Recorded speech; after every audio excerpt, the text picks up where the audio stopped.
आज हम समझेंगे G7 क्या है और G7 मेंबर क्या है। मैप के माध्यम से हम G7 के बारे में जानने का प्रयास करेंगे। कुछ चीज़ें मैं आपको लिखवा भी दूंगा। जनरली इससे क्वेश्चन पूछता है, इससे भर क्वेश्चन नहीं पूछता है। G7 के अलावा बहुत सारे ग्रुप बने हुए हैं, ठीक है। अंतर्राष्ट्रीय स्तर पर वैश्विक विभिन्न समस्याओं के समाधान के लिए कई सारे ग्रुप बनाए गए हैं।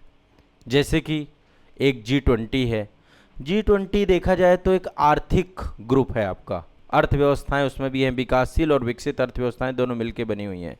एक G7 है, ये आपका डेवलप्ड इकोनॉमी है। अच्छा, क्या यही जो G7 में है, क्या यही डेवलप्ड इकोनॉमी, और कोई डेवलप्ड इकोनॉमी नहीं है? ऐसा नहीं है। और भी अन्य बहुत सारे देश हैं जो डेवलप्ड हैं, लेकिन उनको अभी इस ग्रुप का हिस्सा नहीं बनाया गया है। तो G7 में डेवलप्ड विकसित अर्थव्यवस्थाएं हैं। जैसे अभी चाइना को देखें, चाइना एक विकासशील अर्थव्यवस्था में आती है, लेकिन इकोनॉमी का साइज देखें तो बड़ा होता जा रहा है ना। इसमें से बहुत सारी अर्थव्यवस्थाएं ऐसे जिनकी इकोनॉमी का साइज बहुत छोटा है, लेकिन वहां पर डेवलप्ड, विकसित और विकासशील में क्या अंतर है? कोई अर्थव्यवस्था विकसित अर्थव्यवस्था है, कोई अर्थव्यवस्था विकासशील अर्थव्यवस्था है, कैसे तय करेंगे बताइए? विकसित का मतलब यह है वहां पर जितनी भी आधारभूत चीजें होती हैं, बेसिक चीजें, व्यक्ति के व्यक्तित्व के विकास के लिए गुणात्मक और मात्रात्मक दोनों ही रूपों में। विकास का मतलब क्या होता है? मात्रात्मक प्लस गुणात्मक दोनों चीजें, ठीक है। एक तो पर कैपिटा इनकम इतनी हो, लोगों की परचेजिंग पावर इतनी हो ताकि वो अपनी आधारभूत चीजें को प्राप्त करने में किसी तरीके की बाधा उत्पन्न ना हो उनके जीवन में। तो ये होती हैं विकासशील, विकसित अर्थव्यवस्थाएं। और विकसित अर्थव्यवस्थाओं में जीडीपी का साइज भी बड़ा होता है, उसी एवज में डिसेंट्रलाइजेशन भी होता है। लोगों के पास सभी की पर कैपिटा इनकम में, मतलब एक ये नहीं होता कि बहुत बड़ी खाई हो अमीर और गरीब में, ठीक है। आधारभूत सुविधाएं सबके पास होती हैं, इंफ्रास्ट्रक्चर सबके पास उपलब्ध होता है। लेकिन विकासशील अर्थव्यवस्थाओं में एक खाई बड़ी होती है, ठीक है। और अभी भी ये आधारभूत चीज़ों के लिए भी जूझ, जैसे अभी भारत क्या है, गरीबी, बेरोजगारी, रोजगारी, सब बड़े बड़े मुद्दे अभी बने हुए हैं, ठीक है। हम जनरली एजुकेशन सिस्टम में एक पेपर सही से नहीं करा पा रहे हैं, है ना। हमारी अभी भी अर्थव्यवस्था तो साइज हम बढ़ रहे हैं, ग्रोइंग इकोनॉमी है, सब कुछ ठीक है, लेकिन अभी हमारे देश का करप्शन एक बहुत बड़ा मुद्दा है। तो मल्टीपल प्रॉब्लम से अब हम जूझ रहे हैं, ठीक है। तभी आप देखिए जितने इंडेक्स हैं सब में बहुत लास्ट में रहते हैं हम, ठीक है। इतना बड़ा दम्भ भरने के बाद कि हम विश्व की एक बड़ी ग्रोइंग इकोनॉमी है, टॉप 4 पे आ चुके हैं, ये है वो है, उसके बाद भी हमारी जो जितने भी इंडेक्स है, चाहे ह्यूमन डेवलपमेंट इंडेक्स ही क्यों ना हो, हम 130 132 नंबर पे रहते हैं, ठीक है। अदर जितने भी इंडेक्स हैं सबसे नीचे रहते हैं। उसका मतलब यही है कि भारत अभी भी बहुत सारी समस्याओं से जूझ रहा है, चाहे पर कैपिटा इनकम हो, चाहे हेल्थ हो, चाहे एजुकेशन हो, ये सारी चीज़ें। तो इस तरीके से बहुत सारे ग्रुप बने। कुछ ग्रुप इसलिए बने ताकि भविष्य में कोई उनको जो है ऐसा ना करे, आक्रमण कर दे, वहाँ पर हमला कर दे। उन्होंने अपने आप को सुरक्षात्मक दृष्टिकोण से बनाया। नाटो भी एक है, नाटो भी सामरिक सुरक्षा दृष्टिकोण से बना, जैसे आसियान कंट्रीज। फिर धीरे धीरे वो सांस्कृतिक भी बन गई, जैसे सार्क। सार्क क्या है? सांस्कृतिक संगठन है आपका, क्षेत्रीय सार्क, इकोनॉमिक भी है और सांस्कृतिक भी है, दोनों चीज़ों को लेकर के सार्क चलता है। तो जितने भी ग्रुप बने हुए हैं, चाहे वो G20 हो, ब्रिक्स हो, ब्रिक्स के बारे में आप सभी जानते हैं। ब्रिक्स क्या है? विकासशील अर्थव्यवस्थाओं का ग्रुप है। टोटल विश्व की 5 बड़ी अर्थव्यवस्थाएं, अभी 6वां भी जुड़ चुका है। 6 हो गए, 11 हो गए ब्रिक्स मेंबर, 6 नए मेंबर जोड़ दिए गए ना, तो टोटल 11 हो चुके हैं। वहां पर भी मेंबर बढ़े हैं। तो वो विकासशील अर्थव्यवस्थाएं हैं, लगातार जुड़ती जा रही है। अभी ग्लोबल साउथ का मुद्दा भी चल रहा है बड़े स्तर पे। ग्लोबल साउथ का मतलब क्या है? वैश्विक दक्षिण, ये वाला हिस्सा, ये अफ्रीका महाद्वीप हो गया, दक्षिणी अमेरिका महादेश हो गया, भारत हो गया। तो ये सारा ग्लोबल साउथ को लेकर के, जब से अभी आप देखें G20 हुआ था भारत में, तो G20 शिखर सम्मेलन में हमने यूरोपीय यूनियन के 55 देश जो हैं वो G20 का हिस्सा बने। और जब G20 का हिस्सा बने तो हमने उसको ग्लोबल साउथ के तौर पे भारत को एक वैश्विक लीडर माना गया है, ठीक है। अभी हम कभी ग्लोबल साउथ वगैरह भी पढ़ेंगे, अन्य बहुत सारे ग्रुप भी पढ़ेंगे, लेकिन आज हम ग्रुप 7 के बारे में थोड़ा सा डिस्कस करते हैं।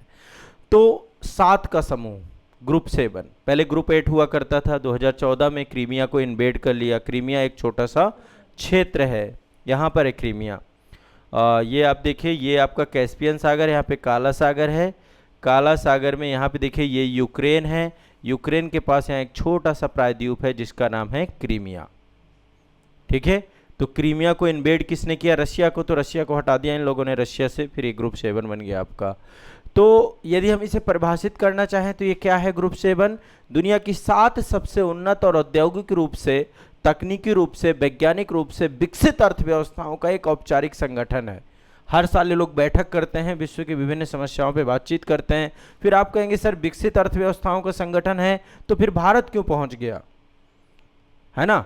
बहुत सारे आउटरीच कंट्रीज भी बुलाई जाती हैं, जिसमें भारत भी इस बार गया था। कई बार हम लगातार कई सालों से जा रहे हैं, हमें बुलाया जाता है आउटरीच कंट्रीज को भी, हम उसके मेंबर नहीं हैं, ठीक है। तो ग्रुप 7 के सदस्य देश क्या है? 7 प्रमुख। अच्छा, ये क्या है? डेमोक्रेटिक कंट्री भी है, लोकतांत्रिक और विकसित देश हैं। कौन कौन से देश हैं इसमें? कोई बताए? अच्छा आप बताओ, हाँ कोशिश करो, कौन से हैं 7 देश? जर्मनी है, वेरी गुड। इटली है, वेरी गुड। फ्रांस है, कनाडा हो गया, हाँ यूएसए हो गया और यूके हो गया, ठीक है। टोटल ये 7 देश हैं। 7 देशों के नाम लिख लो चाहे। एक कनाडा है यहाँ पे, ये आपका यूके है, जापान भी है बिल्कुल, जर्मनी है, यूनाइटेड किंगडम है, फ्रांस है, इटली है, यहीं तो लिखे थे सामने सब। अच्छा तो ये नहीं दिख रहा था। अरे यार, अच्छा अब दिख गया, ठीक है कोई बात नहीं। सामने यदि गंगा बह रही हो तो हाथ धुल लेना चाहिए, ठीक। हाँ जापान भी है, जापान दिख नहीं रहा था मैप में, जापान भी है। टोटल 7 हो गए ना? हाँ क्या रटी है ना? बहुत बढ़िया, वेरी गुड, आता है आपको। हम ये थोड़ा ना बोल रहे हैं, हम तो ये बोल रहे हैं कि अच्छा अच्छा पूछ लेता है ना, हाँ ठीक है, हाँ स्टैटिक में आता है, ठीक है। लिख लो आगे, नेक्स्ट आगे लिख लो। अब देखो 1977 से यूरोपीय यूनियन भी एक संगठन, हम यूरोपीय यूनियन भी एक सेशन में लेंगे, पूरा ईयू याद कराऊंगा मैं। यूरोपीय यूनियन क्या है? यूरोप के देशों ने अपने आप को एक साथ कर लिया है, पूरी अर्थव्यवस्था एक जैसी हो गई है, वहाँ पे यूरो मुद्रा ले लिया उन्होंने, और पूरा वीज़ा वगैरह पूरी प्रणाली उन्होंने एक जैसी बना ली, पूरी इकोनॉमिक संगठन है आपका। तो 1977 से ईयू भी इसका हिस्सा बनता है, इसका संगठन नहीं है, लेकिन आ करके यहाँ पे जब भी कभी बैठक होती है तो ईयू भी आपको मिलेगा। लगभग 27 देश मिलते हैं, है ना। 8वां सदस्य ईयू नहीं है, हैं 7 सदस्य। तो एक तो ये अपने दिमाग में भ्रम नहीं रखना है। तो ये एक तो ये हो गया, ये कौन कौन से देश। अब इनका थोड़ा सा डेवलपमेंट देखते हैं, कब ये बने, क्यों बने, क्या कारण रहा। 1975 जो शुरुआत इनकी होती है, देखिए 1973 में एक बार वैश्विक तेल संकट आया था, जैसे अभी तेल संकट की स्थिति आपने देखी, आर्थिक मंदी भी आई उसके बाद, समय समय पे आर्थिक मंदी की घटनाएं आती रहती हैं। तो फ्रांस ने कहा कि एक काम करते हैं, कुछ डेवलप्ड इकोनॉमी को मिल करके एक ग्रुप बना लेते हैं। तो शुरुआत में 6 देश साथ में आए, फ्रांस ने इनिशिएट किया था ग्रुप 7 को, और फ्रांस के इनिशिएशन पे 6 देश आए इसमें, France, Germany, Italy, Japan, UK और यूएसए। कनाडा नहीं था शुरुआत में। तो पहले बना था ये G6, पहले बना G6, पहले ये बना ग्रुप 6, ठीक है। हाँ पहले बना ग्रुप 6। ग्रुप 6 बनने के बाद कनाडा ने भी बोला कि भाई हमें भी ले लो। तो अगले ही साल 1975 में बना ये। कब बना ग्रुप 7? ग्रुप 6 कब बना? 1975 में। फिर 1976 में नेक्स्ट ईयर ही ऐड कर लिया गया कनाडा को, ठीक है, ये भी इसका हिस्सा बन गया। तो टोटल हो गए कितने? 7 देश।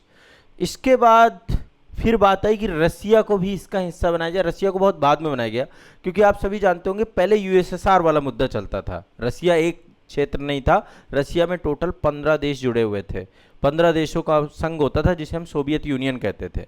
तो रसिया शुरू में नहीं था, रसिया आया 1997 में, 1997 में आया इसमें। कब आया? 1997 में, ठीक है। 1997 में बना, और इसके बाद ये बन गया G8। तो G7 कब बना? 1976 में, और फिर 1997 में ये बन गया आपका G8 रूस के आगमन से, ठीक है। 2014 में यूक्रेन में क्रीमिया वाले क्षेत्र को रशिया ने जैसे इन्वेड किया, कब्जा किया, तो फिर उसको हटा दिया गया। तो 2014 में अगेन बन गया ये G7, 2014 में G7 बन गया। ठीक है, इसके बाद कोई दिक्कत है नहीं, G7 ही काम कर रहा है। अब काम कैसे करता है ये, कोई इसका मुख्यालय है क्या, G7 का कोई मुख्यालय बता सकता है क्या? कोई मुख्यालय नहीं, कोई सचिवालय नहीं। ठीक है, हर साल प्रेसिडेंसी बदलती रहती है, रोटेटिंग प्रेसिडेंसी होती है, इसकी अध्यक्षता हर साल सदस्यों के बीच बदलती है। जैसे अभी फ्रांस के पास है, अभी फ्रांस में हुआ ना 2026 वाला G7, है ना। तो ये समय समय पे हर साल जो है, और हर साल की प्राथमिकताएं तय की जाती हैं कि इस साल वर्ल्ड लेवल पे क्या चल रहा है, और हर साल एक बड़े स्तर पे वार्षिक शिखर सम्मेलन आयोजन होता है। जितने भी निर्णय लिए जाते हैं सब गैर बाध्यकारी हैं, कोई किसी के ऊपर कुछ बाध्य नहीं है। एक ज्वाइंट मतलब आपका जो है कम्युनिटीज़ या ज्वाइंट घोषणा पत्र, एक संयुक्त घोषणा पत्र जारी होता है। जैसे अभी क्या होगा, जो पूरा शिखर सम्मेलन आपका हो चुका है, तो उसका एक ज्वाइंट घोषणा, संयुक्त घोषणा पत्र आएगा सारे देशों का। ठीक है, आप ये समझ लिए वैश्विक पॉलिटिक्स में इंपॉर्टेंस रखता है, क्योंकि उसमें बड़े बड़े देश हैं, इस तरीके के थॉट प्रोसेस रख रहे हैं, सोच रहे हैं, ये बातें कर रहे हैं, वर्ल्ड लेवल पे इस तरीके का ऑर्डर चेंज करना चाहते हैं, इस तरीके की बात तो यहाँ पर है। लेकिन कानूनी रूप से किसी भी देश पर बाध्यकारी नहीं होता है। मेरी बात समझ गए? कानूनी रूप से बाध्यकारी नहीं कि भाई ये देश को ये बात माननी पड़ेगी, जैसे कि कई जगह पे होता है कानूनी रूप से बाध्यकारी, जैसे COP वगैरह होता है ना, कॉन्फ्रेंस ऑफ पार्टी, जानते हैं, जलवायु शिखर सम्मेलन जो आपके होते हैं, उनमें जितने भी होते हैं बहुत सारे बाध्यकारी भी होते हैं, वो बाकायदा आपको लागू करने पड़ते हैं। ठीक है, उस पर भी आने वाले समय पे बात करेंगे कभी। अब G7 क्यों बना, अल्टीमेट इन्होंने कहा कि हम क्यों आएंगे एक साथ, क्यों आपस में जुड़ेंगे। पहले तो शुरुआत में आया था कि इकोनॉमी वगैरह कभी भी कोलैप्स होती है, कुछ भी होती है, तो डेवलप्ड इकोनॉमी का क्या रोल होगा, है ना। लेकिन धीरे धीरे आर्थिक समस्याओं के अलावा और बहुत सारी समस्याओं पर डिस्कशन करने लग गए। जैसे वैश्विक सुरक्षा का मुद्दा, वैश्विक सुरक्षा का मुद्दा क्या बना है, आतंकवाद एक बड़ा मुद्दा है, उस पर चर्चा होती रहती है। क्षेत्रीय विवाद, जैसे अभी आपने देखा इजराइल, ईरान, अमेरिका, ये विवाद बहुत चर्चा में रहा, हार्मुज संकट चर्चा में रहा, यूक्रेन का युद्ध चर्चा में रहता है, तो मध्य पूर्व, मिडिल ईस्ट वगैरह के मुद्दे सारे लेके चलते रहते हैं। आर्टिफिशियल इंटेलिजेंस, AI अभी उभरता हुआ मामला है, तो वो भी मुद्दा बीच बीच में चलता रहता है यहाँ पे।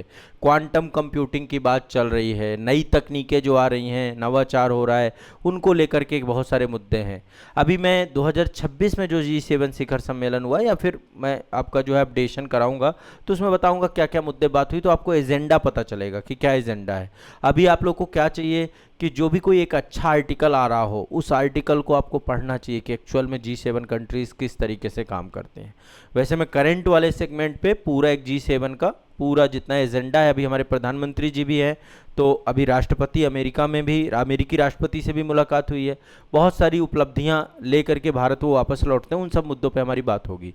जलवायु परिवर्तन एक वैश्विक मुद्दा हो चुका है, यानी अब G7 केवल आर्थिक मुद्दों तक सीमित नहीं है, ये ग्लोबल इशू को उठाने लग गए हैं, चाहे वो सुरक्षा का हो, चाहे क्लाइमेट का मुद्दा हो, चाहे एनर्जी का मुद्दा हो, है ना, चाहे वैश्विक आर्थिक स्थिरता का मुद्दा हो, चाहे इन्फ्लेशन का मुद्दा हो, व्यापार विवाद का मुद्दा हो, सप्लाई चेन का मुद्दा हो, ये सारे मुद्दे यहाँ पर उठाए जाते हैं। तकनीकी AI सारे मुद्दे यहाँ पर जुड़ चुके हैं। क्लियर है, कोई दिक्कत नहीं है। अभी जो 2026 में हुआ वो 52वां सम्मेलन है, 52 सम्मेलन फ्रांस में हुआ है। एक जगह है एवियन लेस बैंस, वहां पर हुआ, एवियन में हुआ है आपका ये। ठीक है, वहां पर फ्रांस में हुआ है, 15 से 17 जून 2026 में आपका हुआ है। G7 की अध्यक्षता फ्रांस ने की है, कोई दिक्कत। इससे पहले वाला 2025 वाला कहाँ पे हुआ था, कनाडा में हुआ था। कनाडा में अल्बर्टा शहर है आपका, एक जगह नहीं, अल्बर्टा के अंदर भी एक जगह है जिसका नाम है काननसिकिस के अंतर्गत हुआ था, उसके जगह मतलब उस शहर में हुआ था आपका। ठीक है, तो 51वां 52वां, अगले साल 2027 वाला कहाँ है, 53वां है आपका।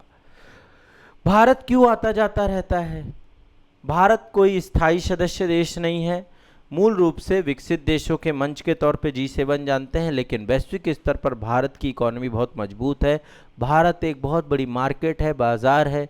यदि विकसित अर्थव्यवस्थाओं को विकसित बने रहना है तो उनको एक मार्केट वाला व्यक्ति भी चाहिए, केवल एक नहीं चाहिए, बहुत सारे लोग चाहिए होते हैं। तो भारत को इस रूप में बुलाते रहते हैं कि भैया कहाँ बेचेंगे माल। हाँ, भी मैं बताता हूँ, सारी चीज़ें डिस्कस करता हूँ। एक गेस्ट कंट्री के तौर पे भारत को बुलाया जाता है, अतिथि देश के रूप में आमंत्रित किया जाता है। ठीक है, और अतिथि देश केवल भारत नहीं है, बहुत सारे आउटरीच कंट्रीज होते हैं। हर साल लगभग 5-6 आउटरीच कंट्री होते हैं, कभी ब्राज़ील को बुला लिया, इंडोनेशिया को बुला लिया।